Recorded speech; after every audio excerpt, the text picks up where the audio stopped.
Cajardo, Lindsey. I'm black, and despite all I've accomplished, society views me as a threat. By Reggie Rivers. I've tried, unsuccessfully, to explain to my white friends why I have always feared the police. I can trace the origin of this fear back to a time when my father was pulled over for a traffic ticket when I was in grade school. I don't remember anything about the exchange except for the sudden realization that my big, strong, all-powerful, all-knowing father was scared. And sensing his fear instantly made me terrified. I knew that the officer approaching our window was a threat to us.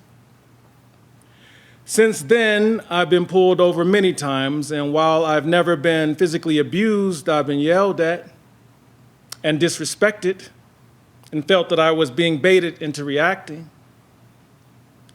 Getting pulled over by a police officer is the single most dangerous thing that happens in my life. My white friends intellectually understand what I'm saying, and they sympathize with me. But they can't quite empathize because their life experience is so different from mine. I realized a few years ago that two dog breeds reflect the differences between the white and the black experience. White people in America are Labrador retrievers. Black people, like me, are Rottweilers. In our country, Labrador retrievers are beloved animals, welcome in hardware stores, parks, restaurants, the homes of strangers, hiking trails, and just about anywhere else you can think of. They're seen as kind, loving, loyal, playful, happy, and completely safe. I am a Rottweiler. Society views me as a threat no matter where I am.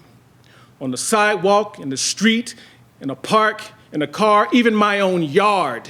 It doesn't matter what I'm doing. My mere presence is threatening enough to compel someone to call animal control to remove me.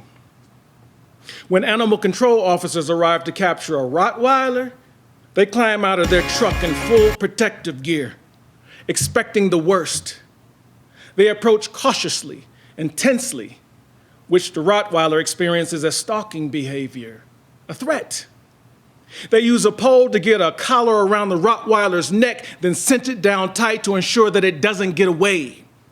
But that makes the Rottweiler feel like he's getting trapped, so he fights for his freedom, which causes the animal control agents to use even more force to control him, which causes the dog to fight harder for his freedom. This cycle of escalation sometimes continues until the Rottweiler is dead. Labrador retrievers blame the Rottweiler for escalating the situation. They say all he had to do was wag his tail and be friendly, but he got aggressive and they had no choice but to put him down. But the escalation didn't start with the Rottweiler. The first escalation was the universal opinion that Rottweilers are dangerous and don't belong in most places. The second escalation came when someone called animal control because there was a Rottweiler sitting quietly outside of a Starbucks. The third escalation was the animal control officer's arrival with the determination that they needed to be forceful and aggressive.